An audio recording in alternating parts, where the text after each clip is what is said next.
Hello, Internet, and welcome once again to the Always Online Multiplayer Gaming Podcast brought to you by MMOBomb.com, your home for all things multiplayer related. I'm your host, Mike Byrne, a.k.a. magicman, as always, and this is episode 480, talking about the multiplayer games. We've got games going free to play, we got new games coming, we got some what the hell news, and then, gentlemen, I think we'll end the show with a little reminiscing, if you will, a little reminiscing, and maybe some analysis on what went wrong, and we'll ask you to chime in on that in the comments when we get there. Joining me to go over all of the fun stuff today, live on location from a rather impressive board game shelfie, Mr. Troy Blackburn. What's up, Noob Fridge? Welcome to my collection, and thank you for acknowledging me. Yeah, and we're just seeing just a portion of it too. Before show, we got to see that that goes off to your left and right quite a bit. But you're in a different location. You sound a little different here, a little like you're in a tin can here. But we're gonna fight through it. What's going on? Why the new digs? So my wife is taking her broker's exam test today, right in the middle of the show, of course, because why not inconvenience me as much as possible? And it's she has to be on video for portions of it, so she's having to use my microphone and my earbuds. So this Here we is are. what I got. Here we are. So bear with us. That's all right. We know. You sound good. You're fine. You just sound a little far away, a little echoey. No big deal. But also on the line with the beautiful backdrop, as always, Mr. Matthew D'Onofrio, the Dino Fries one himself. What's up, sir?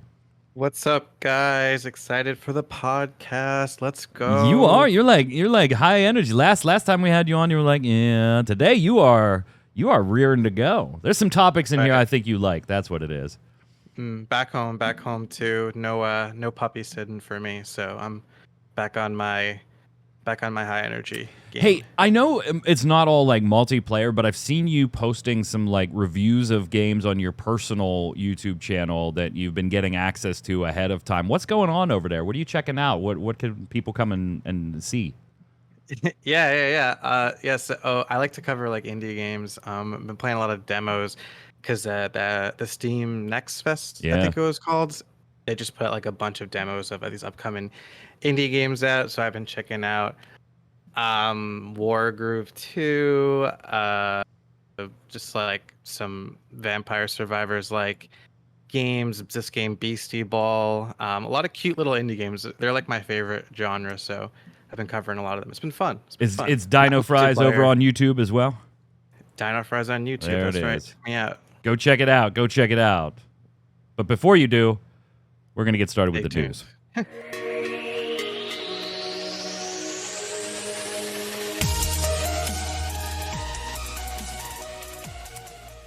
Yes. Thank you for joining us today. We're doing the show live, of course, twitch.tv/MMOBomb, 1 p.m. Eastern every Friday, except next Friday.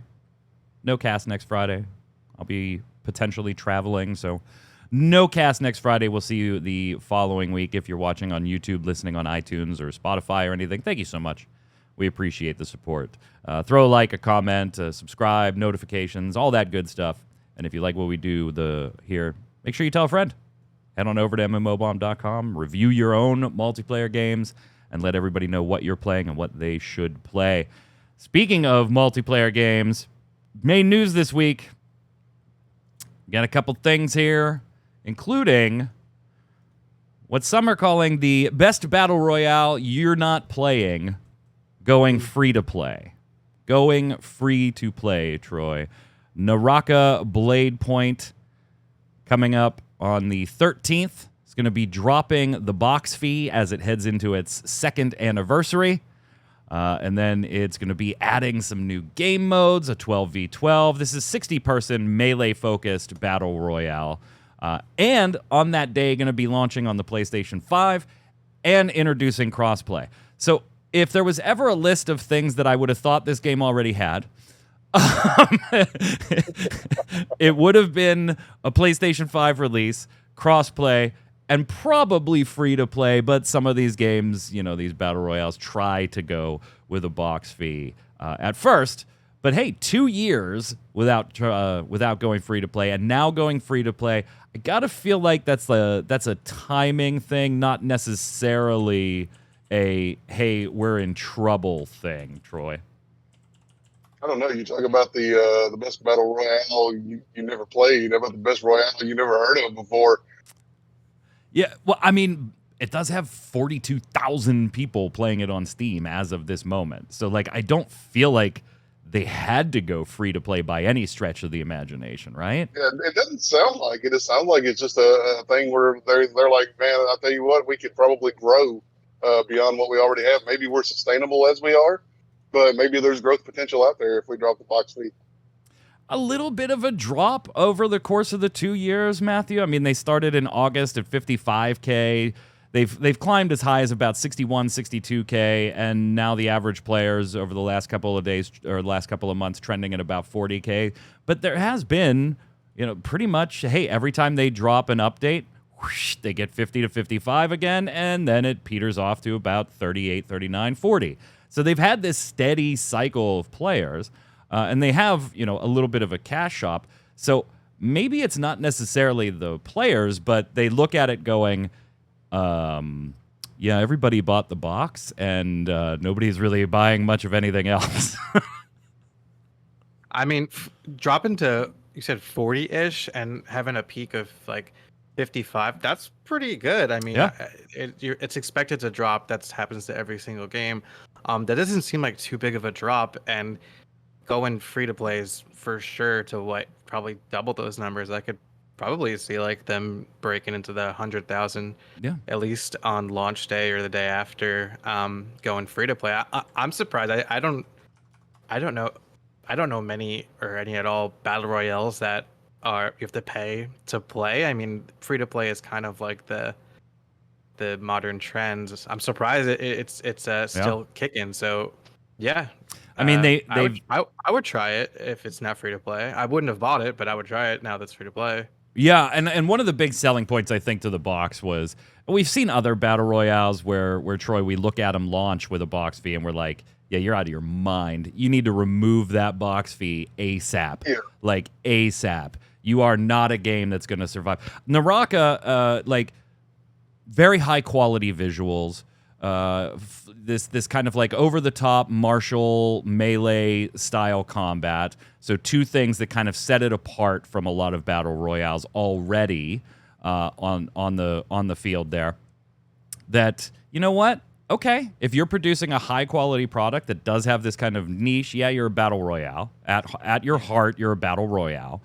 But you've kind of got this For Honor vibe. You've kind of got these, the Age of Wushu martial arts type vibe going to you. You're kind of sitting alone in that battle royale category.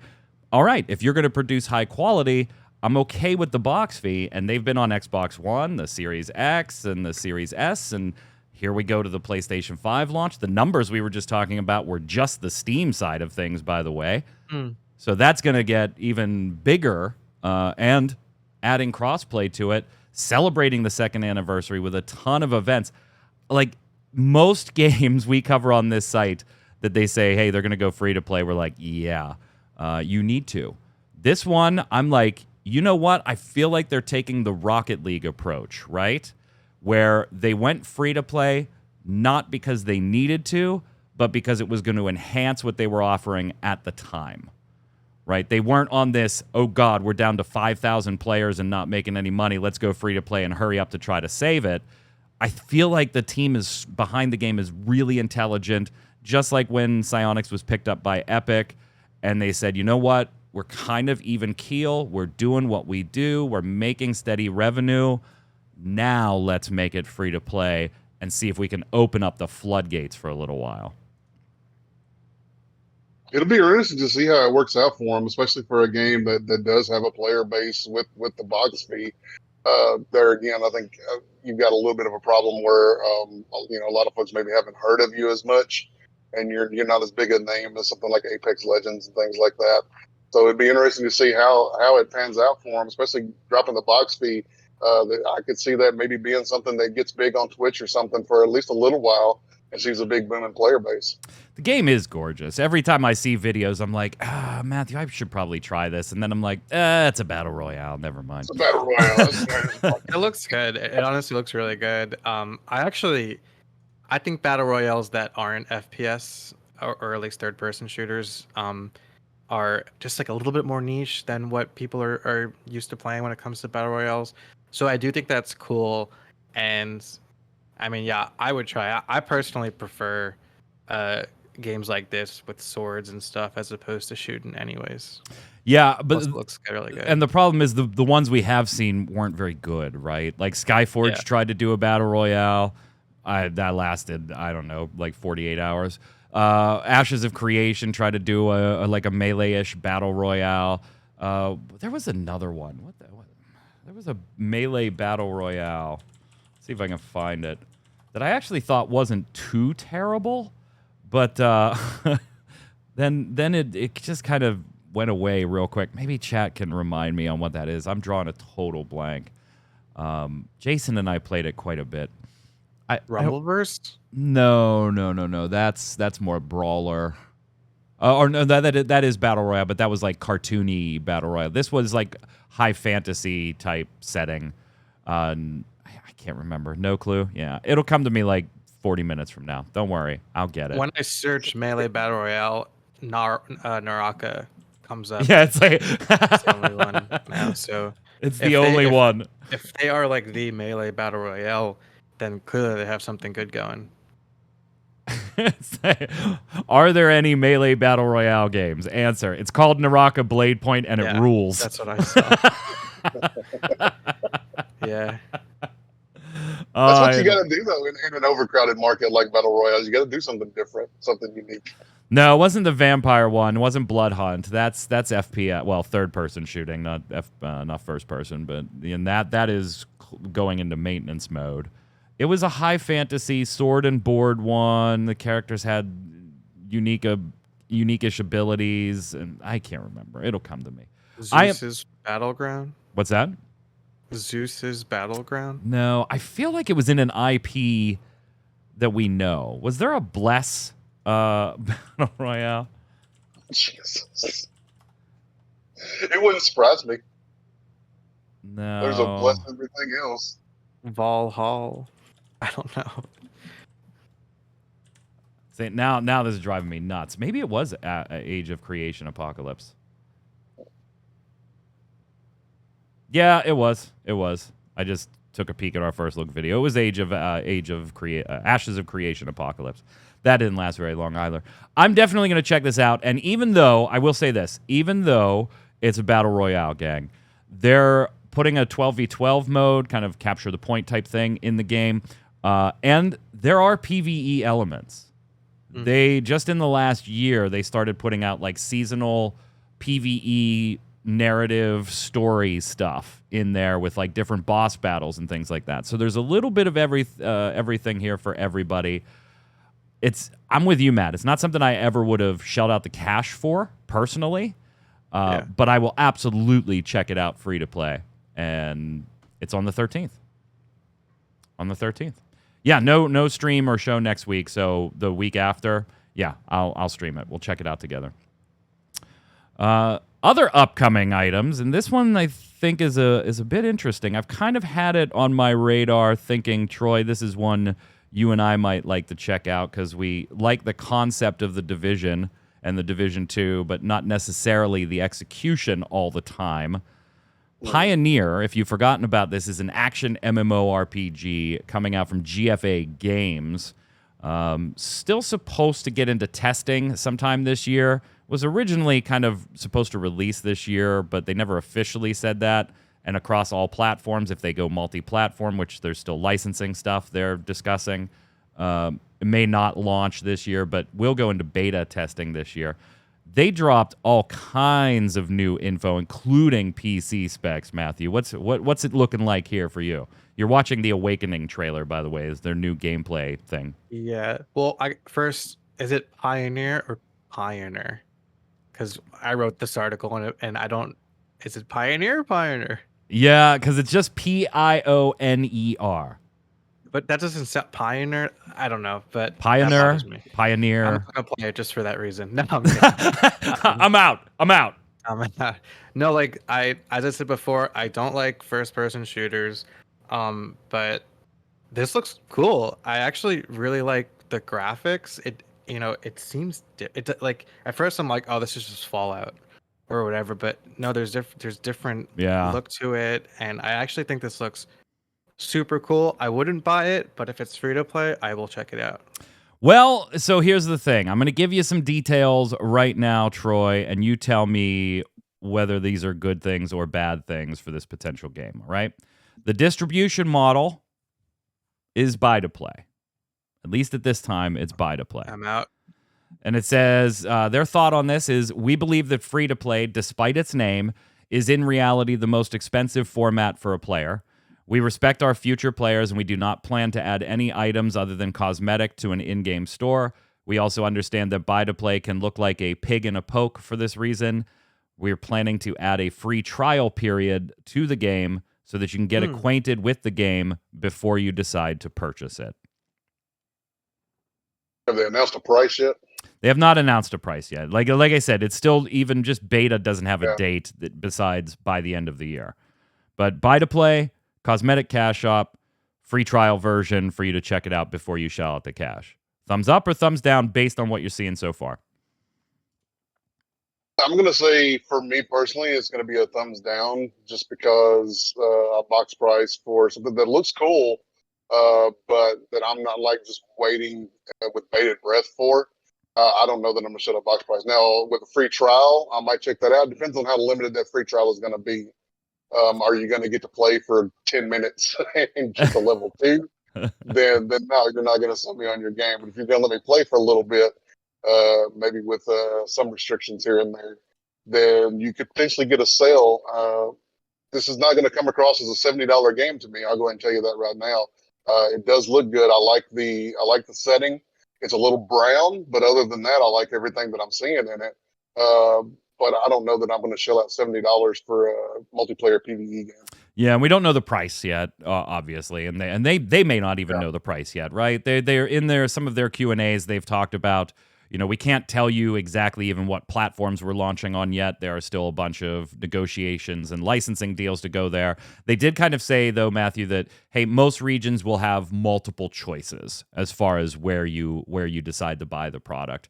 So I got to believe this probably isn't a $70 title. I'm with you there.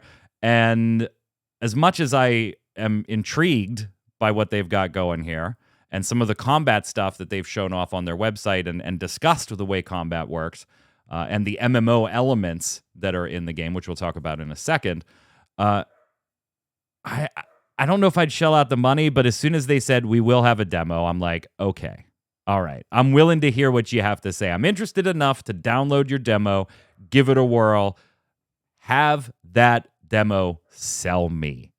At that point, that's the key, right? That demo can't be what Troy was just talking about. It's got to move boxes, baby. Yeah.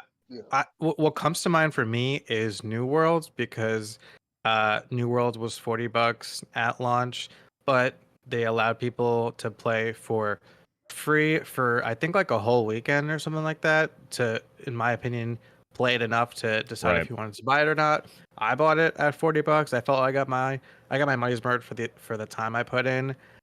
So I feel like if this is like $40, I could see it selling pretty well. I don't know many. There's like not many or even any like first person shooter like MMO, like not Destiny 2, like not what's it called? There's like in Russia, it's like Escape from Tarkov. Yeah. It says those have MMO elements, but they're not really a true MMO. So if this is like a true, I have a feeling MMO? Matthew's going to be doing an article. Is it an MMO? Yeah. I'll do it. Pioneer. More of that. Pioneer. So they do have Pioneer, Pioneer.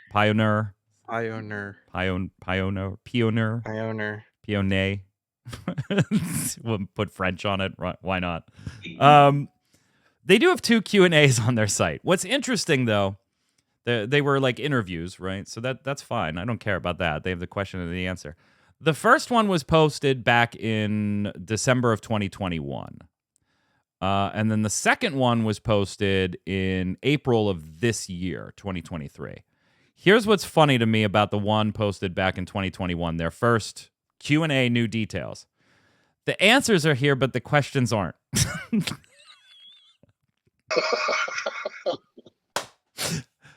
So here's an answer, Troy, and see if you can tell me what some of them you can parse out, right? Business model is buy to play. We understand that buy to play can look like a pig in a poke. For this reason, we're planning to add a free trial period to get acquainted with the game before purchasing. Cool. So the question was probably, what's your payment model? Then there's other ones. At the moment, unfortunately not. This moment is not over, and we have not decided on its final look.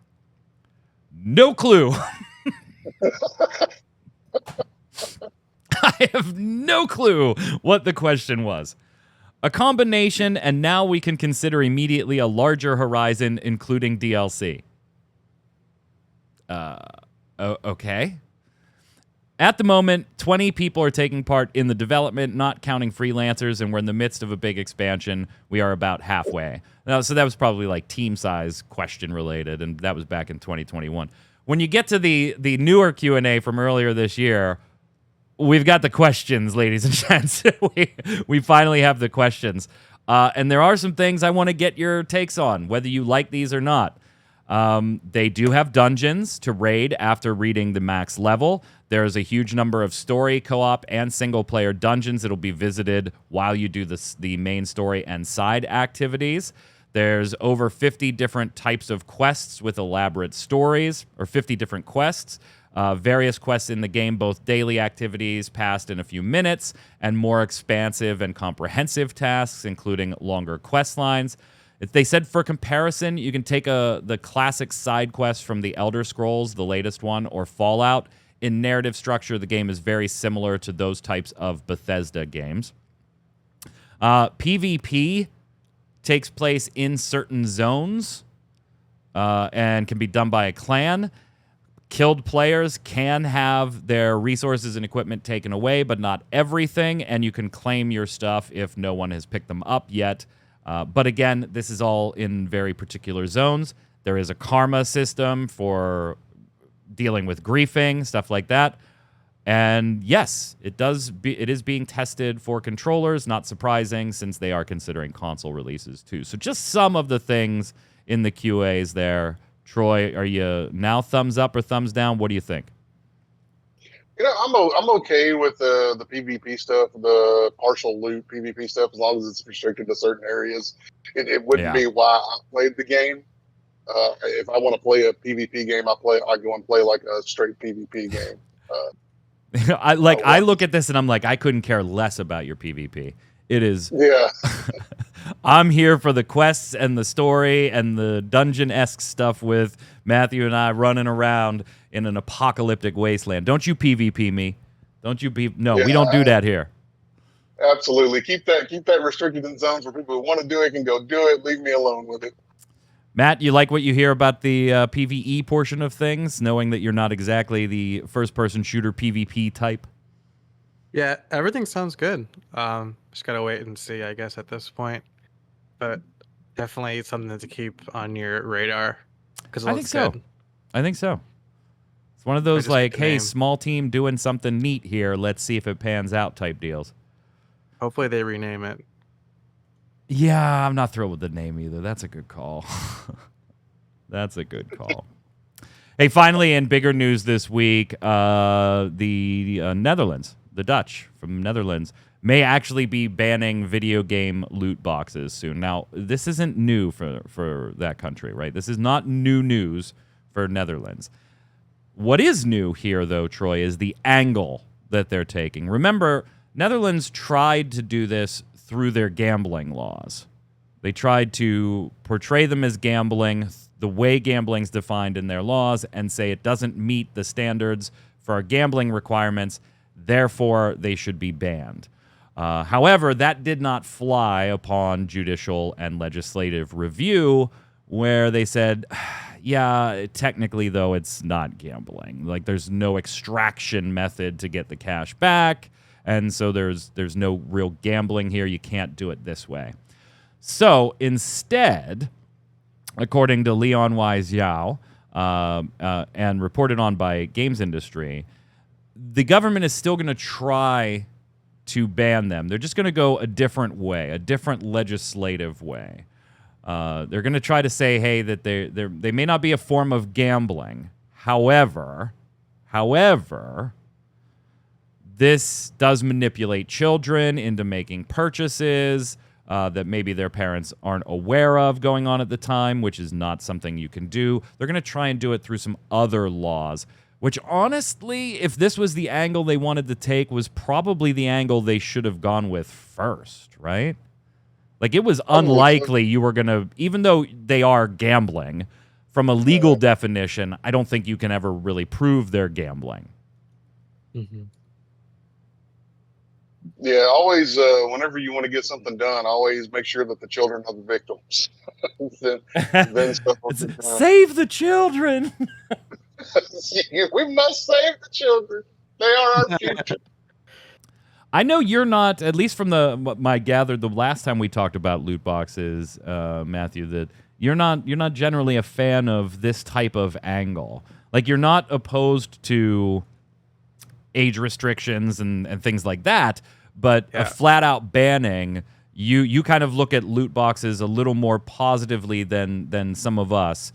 So you're not a fan of like outright bans and things like that, if I remember correctly.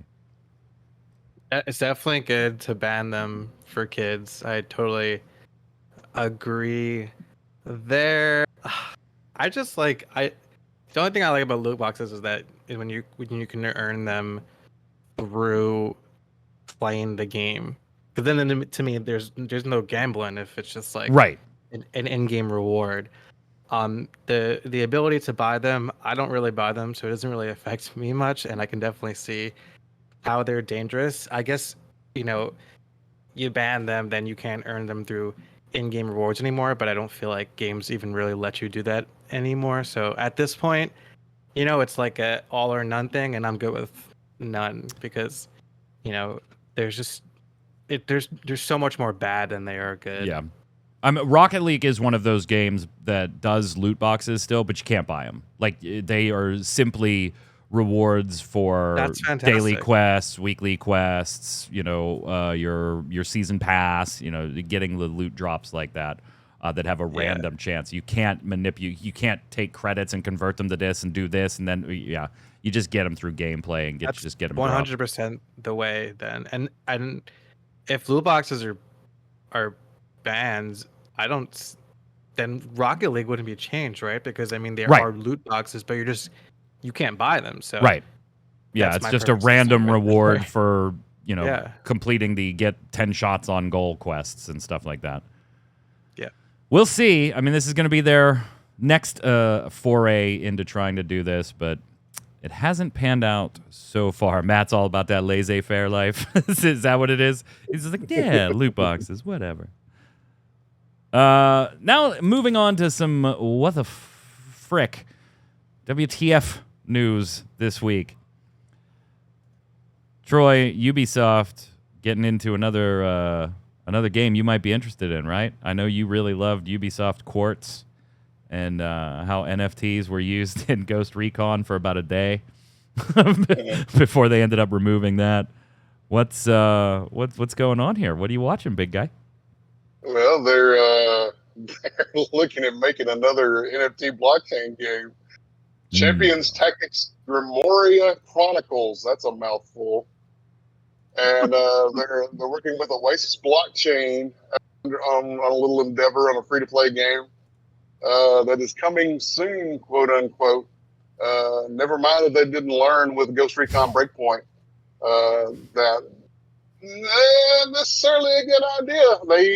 They told us, he warned us that they weren't done with blockchain and they weren't done with NFTs and that something else would be coming, and they've got something else in the works for us. So Ninja Panda's in chat already saying burn it. Just burn it. Like, we don't even have any real idea what this damn game is. This is how they describe it, Matthew. No. Tell me if you understand what the concept is. A brand new PvP tactical RPG experiment game. That gives me nothing. Right? Right? That's that could it. be any game. Yeah. And you got to love That that. could be Fortnite.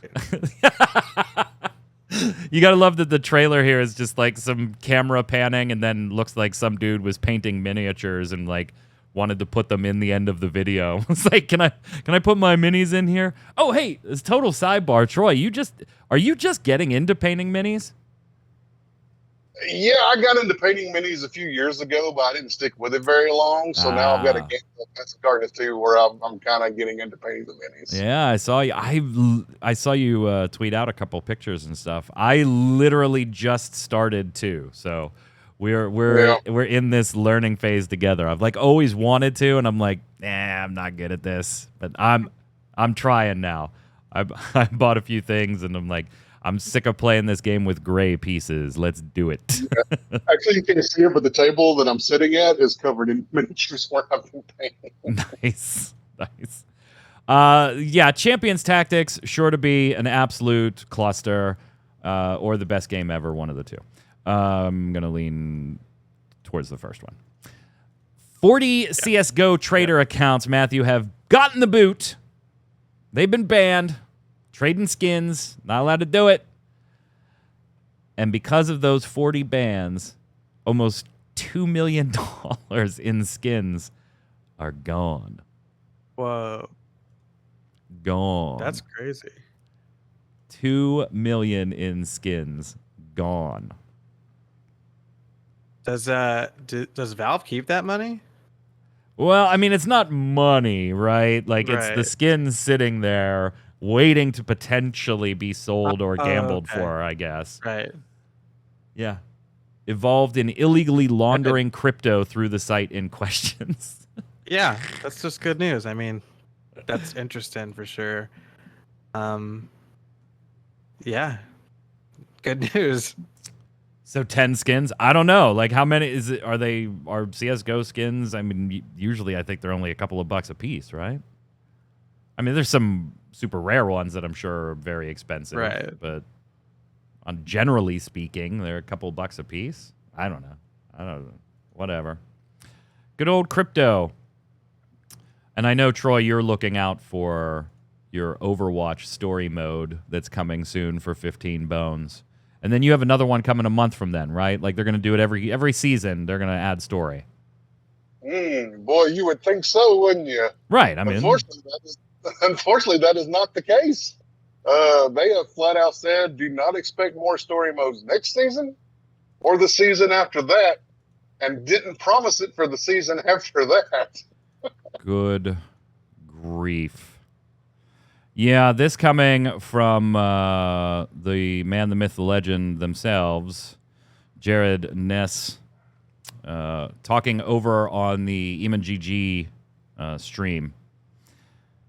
Said, don't expect the next round of story missions next season and the season after that or anything like that. It is very much like trying to find that balance between getting story missions in front of players quickly because we love story stuff and giving ourselves enough time to make changes or add features. Yes, Tori, you are right. Matthew, we talked about this before when they said, hey, we're taking away most of the PvE plans. We're going to do these little story missions instead. One, this was the entire point of Overwatch 2, was to give the game a PvE element. That was the whole point of going to Overwatch 2 when it was originally sold to consumers. Fast forward, they've taken like 90% of it away. The way he's talking here, this really just feels like we actually wanted to take all of it away and just not have to deal with PvE at all, but we were really worried about the backlash with that, so we're kind of scrambling to make up these little pockets of story stuff, but they're going to be pretty spaced out because we're kind of making this up. That may not be the case, but that is certainly the way it feels to me. Yep. That's how it sounds. It's just embarrassing at this point. It really I don't is. even know, like, I'm surprised people still play it, but I'm not gonna shun the players because I certainly played Overwatch 2 when it first came out, and it was really fun. But I was looking forward to that PvE mode too. But now like just these like half-assed little missions, just like stop. And they're charging for them. I Stop. was gonna say They're charging for it too. That like yeah, that's another thing. Couldn't they have got it? I feel like if they gave it away for free, they would have got less backlash. I mean, do we have any numbers on if the mission sold well? I would love to see that. Right. Baron Vagabond says, it feels like they're just pushing out what they had already gotten done, and now they're kind of done with it. Terra Nova saying, personally, I feel they either go all in or don't bother at all and take the hit. I agree. Takal says, that statement has a real pray I don't alter it further vibe. Yeah, I'm actually going to turn on the audio on this clip because it is a very, very brief clip. So I'm going to let chat hear what is said here on by Jared. Don't expect the next round, in the next season or the season after that or anything like that. But it is very much like trying to find that balance between getting them in front of players quickly because we love story stuff, and giving ourselves enough time to actually like make changes or add features or do whatever to make them more competitive. Don't expect the next round, in the next season or the season after that or anything like that. But it is very much like good old. Don't expect Blizzard. Oh, Blizzard. Oh, Blizzard. Hey, I know you're playing Diablo 4. I'm seeing an awful lot of, the story was fun. I got all the way through it, and wow, I really don't want to engage in this endgame content the way it's structured. Are you getting that vibe? Are you through the story yet? Like, how are you on D4, speaking of Blizzard?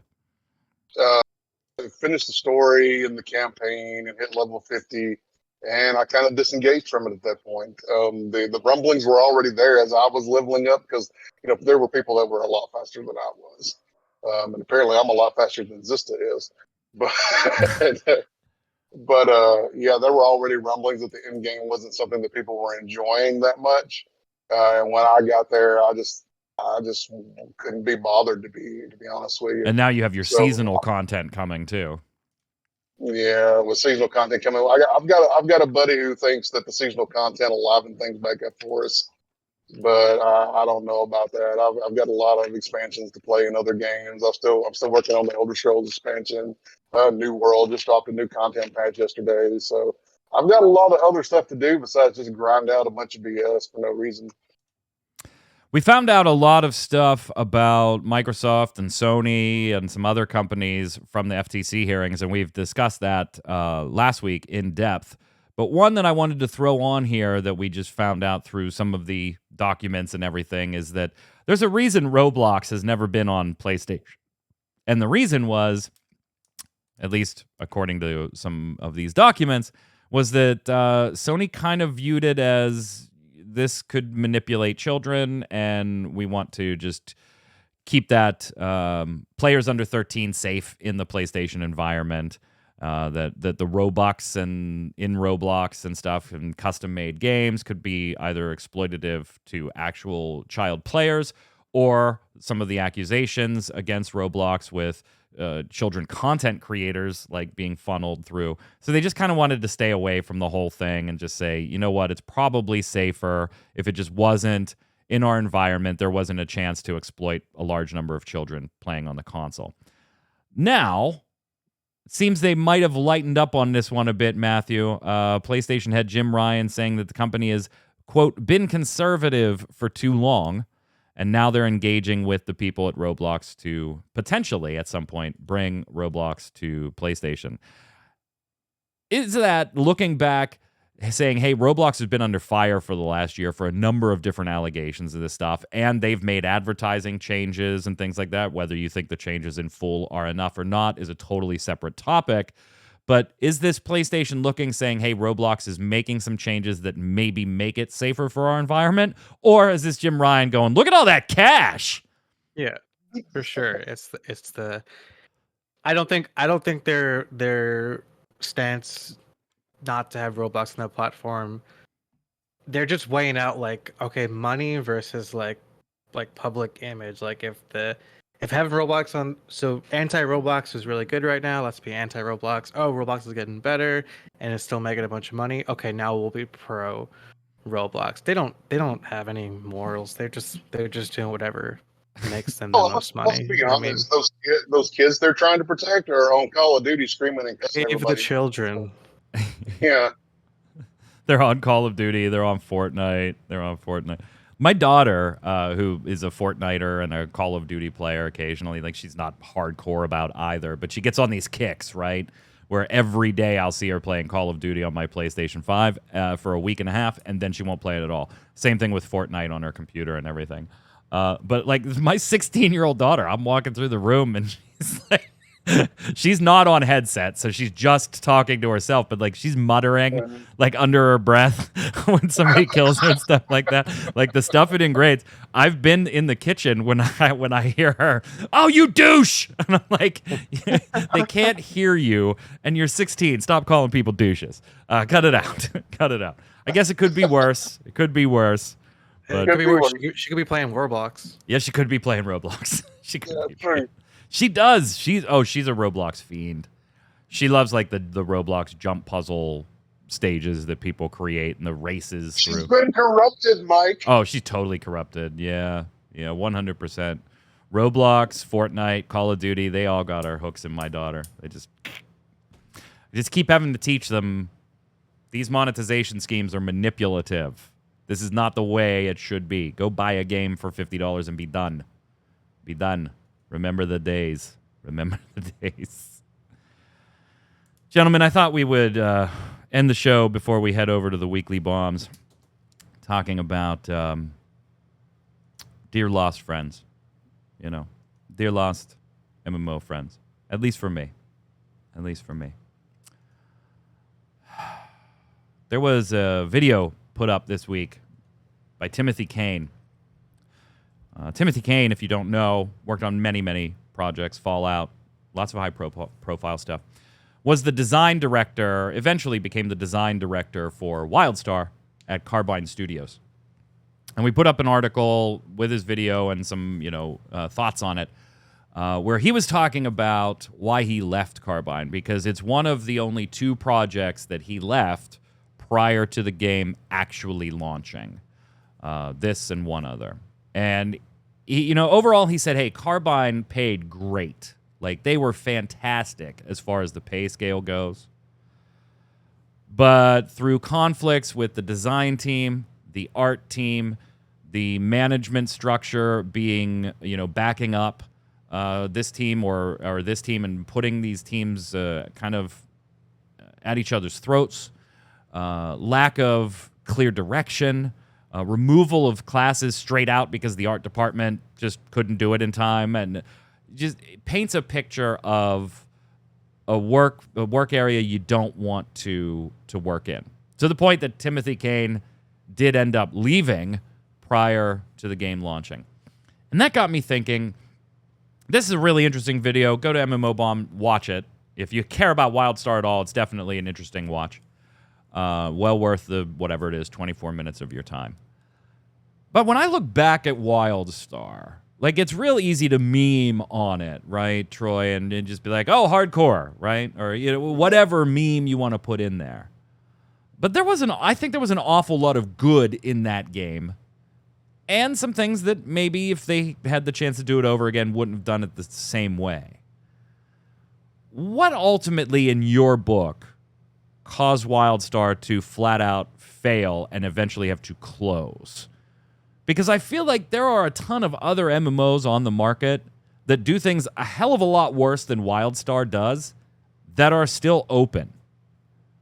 This one had to go away. Quick. So what did it do wrong?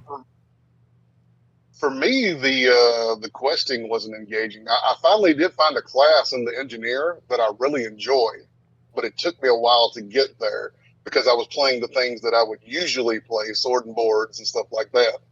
And so finally I stumbled upon the engineer and started having a lot of fun. But the questing itself, to me, wasn't engaging at all. The quest hubs were boring and repetitive. The world itself was, yes, Name an colorful, MMO where bright that and colorful. isn't the case, though. Like, you're Tiso. Okay, the voice acting helps make things a little more immersive, but there are some, crappy quest hubs going on there. World of Warcraft, Final Fantasy 14. Like, main story stuff can feel good. Side stuff, meh. Grindy stuff like that, meh. Like, other EverQuest 2. Like, all these games fall into that same bucket, don't they? What makes them better in this aspect than WildStar for you? For me, WildStar, it was just they just piled quests on top of me in zones, and you just went out and you were doing 40 million quests at one time, and then you would come back and turn in 40 million quests at one time, and I wasn't able to keep up at all with what was going on in the world, so there was no immersion whatsoever. Whereas something like the Elder Scrolls Online, yeah, you can pick up 2 or 3 quests in an area, but you're not going to get bombarded with. There's not like hardcore quest hubs. You've got to go out and explore and adventure to find the quests in ESO. So there's more immersion with the voice acting and things like that. And it was a lot like WoW. It reminded me of like WoW questing on steroids in a bad way at the time. And I was so over WoW questing at that point, had been for several years, that I just wasn't ready to engage in something like that. Were you into WildStar at all, Matthew? Nah, I didn't play it. I've seen videos on it. I like the way it looks. I can't comment on the question or the gameplay, but from the videos I've saw, it does look really cool. And I always see that people reminisce about WildStar, like it was the best of them that like went under. It definitely wasn't. Like, okay, I have a nostalgia for the game, yes. right. Yeah, and chat telling me that I single-handedly bought enough copies to keep it going for a while. Yeah, after it went free to play, if you found copies in stores, you could buy them for $5 and enter the code, and it was like a loot box mount, just to liquidate the boxes. But I don't have the nostalgia goggles on where I'm like, this was an amazing MMO, groundbreaking MMO. Why is it gone? Like, it did tread very familiar water in a lot of regards. Troy, to your point, questing, yeah, it felt Burning Crusade-ish, World of Warcraft. But that was also kind of the design decision, right? Where they we want that more classic World of Warcraft-esque feel, because classic servers weren't a thing, right, at that point, at least official ones for any of these MMOs. We want that grindy nature. We want that difficulty nature in the dungeons and in the raids and things like that. PvP didn't really pan out the way they wanted it to at all, with some features just never even making it to launch, some modes never making it to launch, and then others just really became a clusterfuck of telegraphs where you really couldn't figure out in a meaningful way whether you were in the bad or in the good at any given point. But yeah, I mean, its housing was phenomenal. Like, I do have rose-colored glasses for its housing. It was so customizable, and just tons of goofy stuff, though. But, yes, late game, you might have to do those attunements and stuff like that, and it was hardcore. But I'm seeing in chat saying accessibility, and not so much accessibility in that context. I would use the word approachability more for what I think chat is discussing. And that is, like, even the beginning dungeons were challenging. Like, there was, hey, learn your class in the first few levels and now go.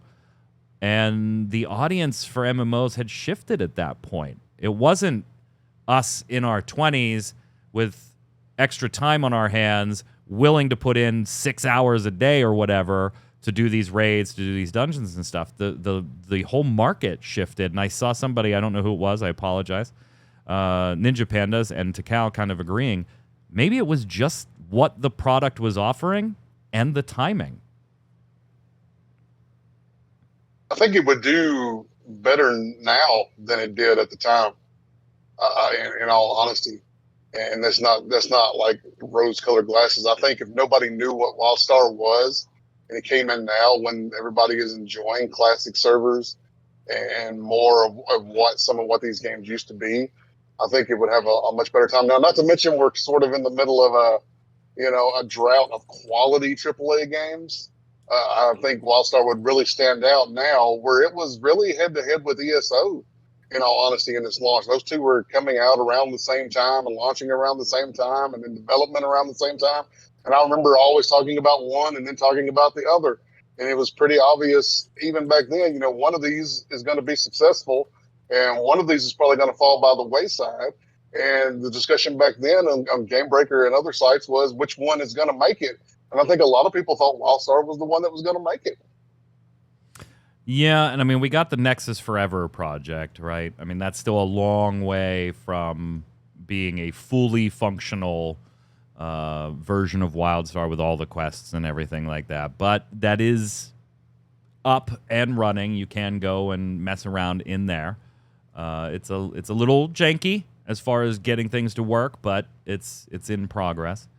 Let's hope it doesn't get a cease and desist and and be shut down at some point very soon. Let's slide over and do the weekly bombs.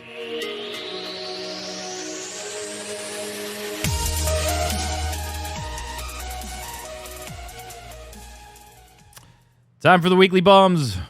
Dub bomb for something good, A bomb for something bad in the world of gaming or just life in general. Troy, we're going to go to you first.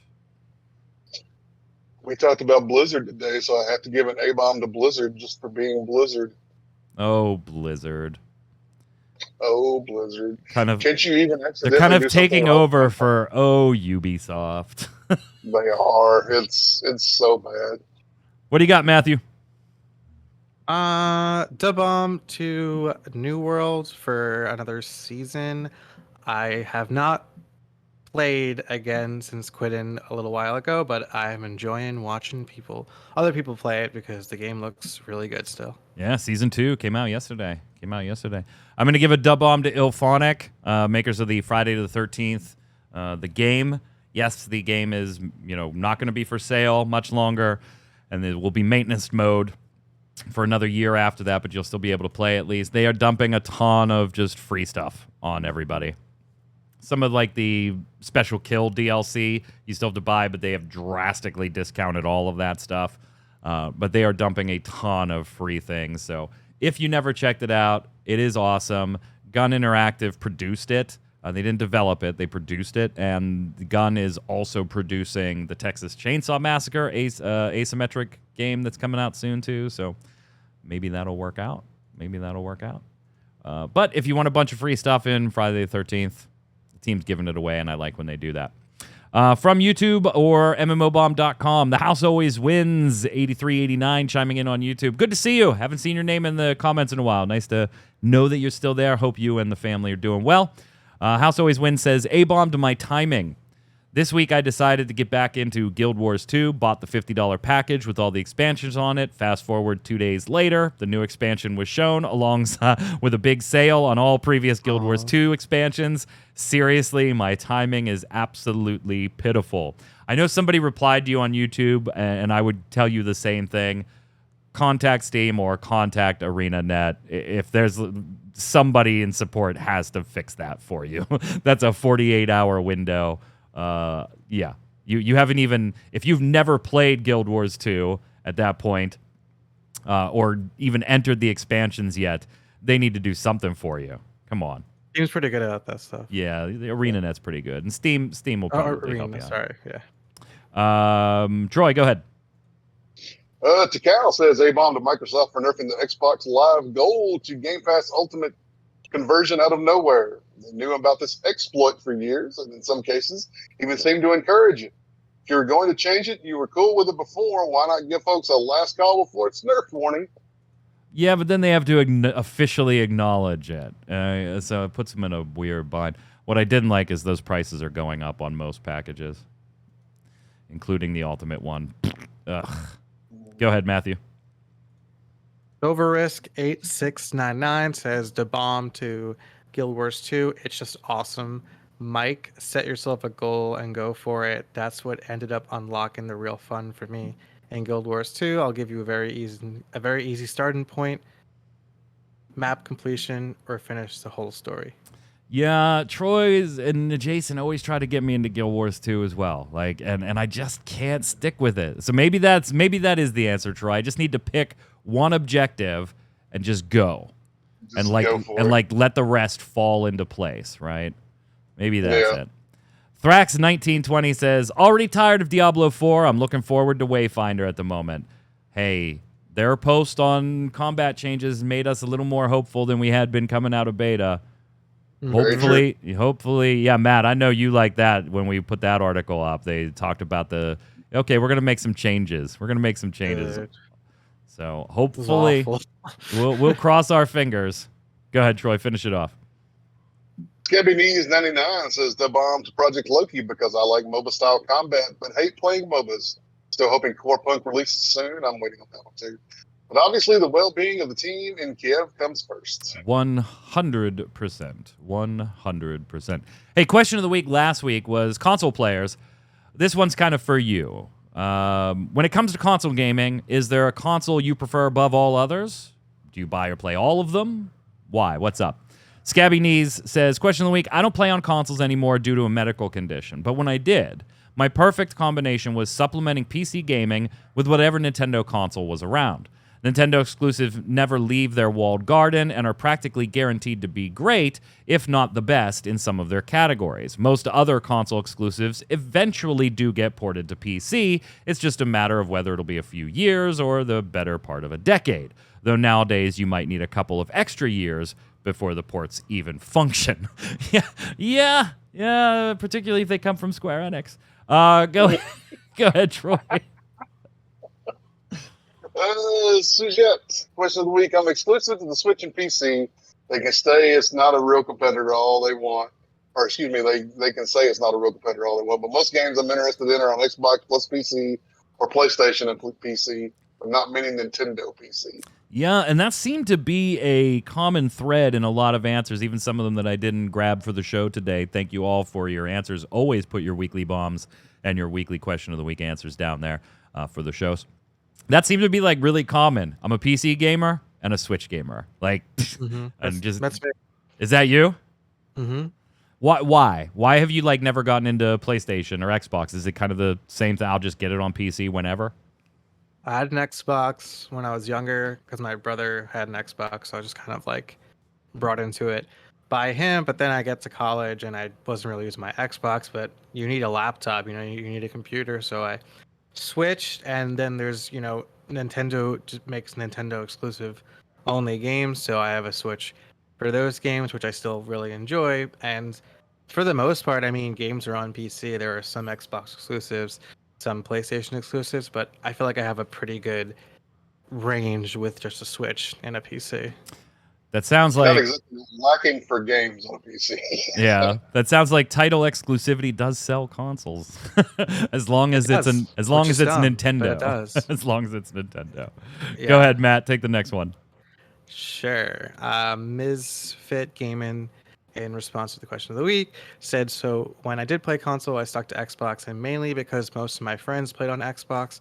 Love me some Switch also, though. Now the dust has dust on my Xbox. Probably been 2-3 years since I sent electricity to it. What's this new Harry Potter cross-platform MMO ? All that comes up is Hogwarts Legacy. Yeah, so we did streams, even though I wasn't going to stream after the show last week, I did end up streaming for about an hour and 15 minutes or so, because somebody had mentioned the Harry Potter, it's called Harry Potter Magic Awakened. And I've seen ads for that. And Mike. It's a mobile game. And somebody had asked, it had just had its global launch last Friday, and they asked in chat after the show if we were going to put up an article about it. And I said I had seen it earlier that morning, but it was mobile only, and we generally don't cover mobile-only games unless there is a PC client or a console client kind of tied to that. And they said, well, it is PC. And so we did find it, and we played it a little bit. We did not put up the official game page for it. I did end up putting up an article on it launching, but I had to go back and make some changes to it because we couldn't figure out a few things. One, there are two versions of this game on both the App Store and on the Google Play Store, on the iTunes Store or whatever, the iPhone Store. The App Store and Google Play. There are two versions. Couldn't figure that out at first. There are two different websites. One of them was where we were able to download a PC client. The other one, we were not. It is just mobile. So I spent about half an hour after the stream trying to parse through all of this crap and figure out exactly what was going on because nobody was really forthcoming about what it was. The game has been out in China for a little bit. You can access the Chinese client from NetEase via your app store of choice.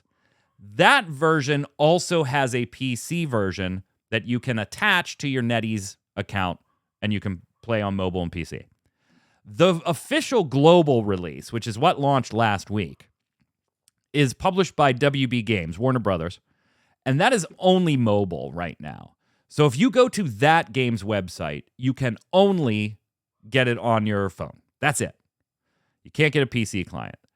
And if you go to the other site and you get the PC client, but then you start playing with the global release on your phone, you will not be able to link those two. You have to get the Chinese app and play on your NetEase account if you want to link to PC. Now, there are rumors at some point the Warner Brothers version of the game, the global release, will get a PC release as well. So if you just want to play the global version, play it on your phone, wait for the PC release. If you're okay with getting the Chinese version of the game, which is fully, English and everything, you're not going to have any problems there. We played it on stream. That one you can then play, but there are some differences content-wise too. People seem to be, I don't have a horse in this race, but from the research I had to do, people seem to be preferring the global client, and they're waiting for the PC release of that global client. They're just playing on mobile right now. There you go. There's your full update. Is it good, though? It's making a shit ton of money. It's absolutely bonkers how much that money... It was... how much did it make? I saw... That's not the question he asked. He asked if it was good. It, AndroidPolice.com says, Harry Potter Magic Awakened gives Hogwarts Legacy a run for its money, and it's out now. I'm not a Harry Potter fan, so the IP does not sell me. It absolutely does not sell me. Gaming Bible says the new Harry Potter RPG could end up even bigger than Hogwarts Legacy. It was okay, but what does it play like? What is? So it's you. I mean, you're a wizard or a witch or whatever, and you pick your house and you spin up your character, and it's a card-based RPG kind of. So you'll come into a battle on a screen, and you can move within that that screen and fight monsters and customize a deck where you draw cards of different spells and use those spells.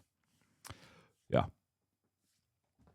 It was interesting. I just don't care about the franchise. So the story and stuff, I could not have been less invested in. Mm-hmm. But if you are a Harry Potter fan, it seems to be very well received right now. In fact, I will get you its current rating. Whoops. Yeah, here it is. Its current rating is 4.3 out of 5 stars, closing in on 60,000 reviews. Jeez. That's not a number to sneeze at. 4.3 on 60,000. Go ahead and finish it. Is this last one me? Yes, this last one's me. Takal, question of the week, says, I don't own any consoles and haven't since I had the PS3 360 for some reason, and for some reason, a Wii. Going back, I was always an all-on consoles guy if I could or my mom could afford it. Nowadays, if I were to get a console, it would be PlayStation, with the Xbox having no reason to exist if you own a PC, and Nintendo being determined to have the weakest hardware out at any given moment in time. PlayStation is the only one that makes any sense for me to even consider, and again, that's if Takal would even buy a console. So, question of the week this week. I want to know from you, what did WildStar need to do differently? What's the one thing that if they did differently would mean that MMO would still be around today? Let us know in the comments below. Don't forget your weekly bombs. D-bomb for something good, A-bomb for something bad in the world of gaming or just life in general. And remember, no show next week, so you have 2 weeks to leave us all of your thoughts in the comments. Until next time, Matthew, where can everybody find you? Twitter and YouTube and anywhere else. Thanks, Mike. Thanks, You got it. You got it. Troy. Hey, I'm on Threads at Noob Fridge. Oh, God. Let me just follow you real quick. I'm Mike Byrne. You can follow me on Twitter right there, magicman1. But more importantly, follow at MMOBomb so you'll know every time we go live with a podcast stream or we're just hanging out and you can come by and have some fun. Until next time, stay safe. We'll see you on the servers. Later.